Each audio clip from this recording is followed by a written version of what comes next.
Cricket ಜಗತ್ತಿನ interesting ಸುದ್ದಿಗಳನ್ನ quick ಆಗಿ ಹೇಳ್ತೇನೆ ಕ್ರಿಕೆಟ್ ರೌಂಡ್ ಅಪ್ ನಲ್ಲಿ.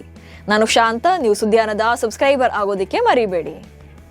ಅಂಡರ್-19 ಏಕದಿನ ವಿಶ್ವಕಪ್ನಲ್ಲಿ ಭಾರತ ಯುವ ತಂಡ ಗೆಲುವಿನ ಶುಭಾರಂಭ ಮಾಡಿದೆ. ಮಳೆಯ ನಡುವೆ ನಡೆದ ಈ ಪಂದ್ಯದಲ್ಲಿ ಟೀಂ ಇಂಡಿಯಾ ಅಮೆರಿಕವನ್ನು 6 ವಿಕೆಟ್ಗಳಿಂದ ಸೋಲಿಸಿದೆ. ಮೊದಲು ಬ್ಯಾಟಿಂಗ್ ಮಾಡಿದ ಅಮೆರಿಕ ಭಾರತದ ಬೌಲಿಂಗ್ ದಾಳಿಗೆ ತತ್ತರಿಸಿ 35.2 ಓವರ್ಗಳಲ್ಲಿ ಕೇವಲ 107 ರನ್ಗಳಿಗೆ ಆಲ್ಔಟ್ ಆಯಿತು. ಇದಕ್ಕೆ ಪ್ರತಿಕ್ರಿಯೆಯಾಗಿ ಟೀಂ ಇಂಡಿಯಾ 4 ವಿಕೆಟ್ಗಳನ್ನು ಕಳ್ಕೊಂಡು ಗೆಲುವಿನ ನಗೆ ಬೀರಿದೆ. ಭಾರತಕ್ಕೆ ಮತ್ತೊಬ್ಬ ಸ್ವಿಂಗ್ ಸ್ಟಾರ್ ಸಿಕ್ಕಿದ್ದಾರೆ.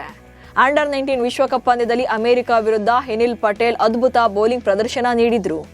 ಹೆನಿಲ್ ಒಟ್ಟು 7 ಓವರ್ಗಳನ್ನು ಬೌಲಿಂಗ್ ಮಾಡಿದ್ರು. ಹಾಗೆ 2.30 ಎಕಾನಮಿ ದರದಲ್ಲಿ 16 ರನ್ಗಳನ್ನು ಬಿಟ್ಕೊಟ್ಟು 5 ವಿಕೆಟ್ಗಳನ್ನು ಬೇಟೆಯಾಡಿದ್ದಾರೆ. ಕೇವಲ 18 ವರ್ಷದ ವಯಸ್ಸಿನಲ್ಲಿ ಸ್ವಿಂಗ್ ಸ್ಟಾರ್ ಎಂಬ ಬಿರುದನ್ನು ಪಡೆದಿದ್ದಾರೆ. ವಿರಾಟ್ ಕೊಹ್ಲಿ ನಂಬರ್ 1 ಸ್ಥಾನದ ಕುರಿತು ಐಸಿಸಿ ತಪ್ಪು ಮಾಹಿತಿಯನ್ನು ಹಂಚಿಕೊಂಡಿದ್ದು, ಈ ಬಗ್ಗೆ ಅಭಿಮಾನಿಗಳು ಆಕ್ರೋಶ ಹೊರಹಾಕಿದ್ದಾರೆ.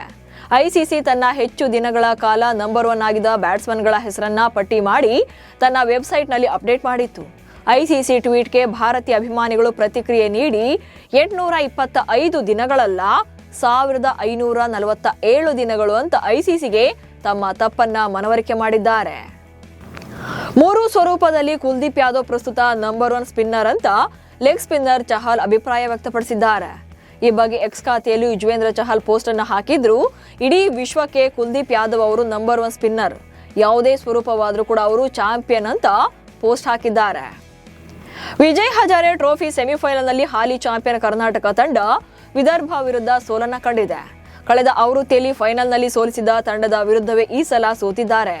ಕರ್ನಾಟಕ ಮೂಲದ ಆಟಗಾರ ಆರ್ ಸಮರ್ಥ್ ವಿದರ್ಭ ಪರ ಆಡಿ ಅಜೇಯ 76 ರನ್ಗಳನ್ನ ಕಲೆ ಹಾಕಿ ಕರ್ನಾಟಕದ ಸೋಲಿಗೆ ಕಾರಣರಾದರು. ಆರ್ ಸಮರ್ಥ್ ಕರ್ನಾಟಕದವರಾಗಿದ್ದು ಈ ಆವೃತ್ತಿಯಲ್ಲಿ ವಿದರ್ಭ ಪರ ಆಡ್ತಿದ್ದಾರೆ.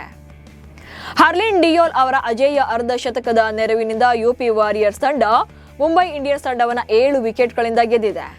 ಈ ಮೂಲಕ 2026ರ ಮಹಿಳಾ ಪ್ರೀಮಿಯರ್ ಲೀಗ್ನಲ್ಲಿ ಯುಪಿ ಮೊದಲ ಗೆಲುವನ್ನು ದಾಖಲು ಮಾಡಿದೆ. ಅಚ್ಚರಿಯ ವಿಚಾರ ಅಂದ್ರೆ ಇದೇ ಹರ್ಲಿನ್ ಡಿಯೋಲ್ ಕಳೆದ ಪಂದ್ಯದಲ್ಲಿ ಮುಖ್ಯ ಕೋಚ್ ಅಭಿಷೇಕ್ ಶರ್ಮಾರಿಂದ ಅವಮಾನಕ್ಕೊಳಗಾಗಿದ್ರು. ಆ ಸೇಡನ್ನ ಈ ಪಂದ್ಯದಲ್ಲಿ ತೀರಿಸಿಕೊಂಡಿದ್ದಾರೆ. ಕೆಎಸ್ಸಿಎಗೆ ಆರ್ಸಿಬಿ ಮ್ಯಾನೇಜ್ಮೆಂಟ್ ಸಡನ್ ಶಾಕ್ ಕೊಟ್ಟಿದೆ. ಆರ್ಸಿಬಿ ಮ್ಯಾನೇಜ್ಮೆಂಟ್ ಮೇಲೆ ಕಾಲ್ ತುಳಿತದ ಘಟನೆ ಕಪ್ಪು ಚುಕ್ಕೆ ತಂದಿಟ್ಟಿದೆ. ಹೀಗಾಗಿ ರಾಜೇಶ್ ಮೆನನ್ ಚಿನ್ನಸ್ವಾಮಿ ಸಹವಾಸವೇ ಬೇಡ ಅಂದಿದ್ದಾರಂತೆ. ನಾವು ರಾಯ್ಪುರ ಅಥವಾ ನವಿ ಮುಂಬೈನ ಡಿವೈ ಪಾಟೀಲ್ ಸ್ಟೇಡಿಯಂ ಅನ್ನ ಹೋಮ್ ಗ್ರೌಂಡ್ ಮಾಡಿಕೊಳ್ತೇವೆ ಎಂದಿದ್ದಾರೆ. ಆರ್ಸಿಬಿ ಪಂದ್ಯ ಚಿನ್ನಸ್ವಾಮಿಯಿಂದ ದೂರವಾದರೆ ಕೆಎಸ್ಸಿಎಗೆ ದೊಡ್ಡ ನಷ್ಟವಾಗಲಿದೆ. ಮುಸ್ತಫಿಜುರ್ ರೆಹಮಾನ್ ಅವರನ್ನ ಕೆಕೆಆರ್ ಫ್ರಾಂಚೈಸಿ ತಂಡದಿಂದ ಅವರನ್ನ ಕೈಬಿಟ್ಟಿದ್ದು ಮುಸ್ತಫಿಜುರ್ ಆಕ್ರೋಶಕ್ಕೆ ಕಾರಣವಾಗಿದೆ ಎನ್ನಲಾಗ್ತಿದೆ. ಹೀಗಾಗಿ ಮಾಹಿತಿಯ ಪ್ರಕಾರ ರೆಹಮಾನ್ 2026ರ ಐಪಿಎಲ್ ತಂಡದಿಂದ ಬಲವಂತವಾಗಿ ಹೊರಹಾಕಿದ್ದಕ್ಕಾಗಿ ಕೆಕೆಆರ್ ವಿರುದ್ಧ ಕ್ರಮ ಕೈಗೊಳ್ಳೋಕೆ ಮುಂದಾಗಿದ್ದಾರೆ ಎನ್ನಲಾಗ್ತಿದೆ. ಭಾರತದ ಸ್ಟಾರ್ ಆಟಗಾರ್ತಿ ಸ್ಮೃತಿ ಮಂದಾನ ಮುಂಬರುವ 100 ಮಹಿಳಾ ಸ್ಪರ್ಧೆಗೆ ಮ್ಯಾಂಚೆಸ್ಟರ್ ಸೂಪರ್ ಜೈಂಟ್ಸ್ ಜೊತೆ ಒಪ್ಪಂದ ಮಾಡಿಕೊಂಡಿದ್ದಾರೆ. ಎಡಗೈ ಆರಂಭಿಕ ಬ್ಯಾಟರ್ ಆಗಿರೋ ಸ್ಮೃತಿ 2021 ಹಾಗೆ 24ರ ನಡುವೆ 4 ಆವೃತ್ತಿಯ ಫ್ರಾಂಚೈಸಿ ಟೂರ್ನಮೆಂಟ್ಗಳಲ್ಲಿ ಕಾಣಿಸಿಕೊಂಡಿದ್ದಾರೆ. ಹಾಗೆ ಸದರ್ನ್ ಬ್ರೇವ್ ಪರ 29 ಇನ್ನಿಂಗ್ಸ್ಗಳಲ್ಲಿ 676 ರನ್ಗಳನ್ನು ಕಲೆ ಹಾಕಿದ್ದಾರೆ. ಬಿಗ್ ಬ್ಯಾಶ್ ಲೀಗ್ನಲ್ಲಿ ಮೆಲ್ಬೋರ್ನ್ ರೆನೆಗೇಡ್ಸ್ ತಂಡದ ಸ್ಟಾರ್ ಬ್ಯಾಟ್ಸ್ಮನ್ ಹ್ಯಾರಿ ಡಿಕ್ಸನ್ ಪ್ರಾಣಾಪಾಯದಿಂದ ಸ್ವಲ್ಪದರಲ್ಲೇ ಪಾರಾಗಿದ್ದಾರೆ. ಪರ್ತ್ ಪರ 7ನೇ ಓವರ್ ಬೌಲಿಂಗ್ ಮಾಡ್ತಾ ಇದ್ದಂತ ಮಕ್ಲಿ ಬಿಯರ್ಡ್ಮನ್ ಕೊನೆಯ ಎಸೆತವನ್ನ ಶಾರ್ಟ್ ಬಾಲ್ ಎಸೆದರು. ಇತ್ತ ಸ್ಟ್ರೈಕ್ನಲ್ಲಿದ್ದ ಡಿಕ್ಸನ್ ಬಾಲ್ನ ಎದುರಿಸೋಕೆ ಮುಂದಾದಾಗ ಬಾಲ್ ಬ್ಯಾಟ್ಗೆ ತಾಗದೆ ಡಿಕ್ಸನ್ ಅವರ ಭುಜ ಹಾಗೆ ಕುತ್ತಿಗೆ ನಡುವೆ ಬಡಿದಿದೆ.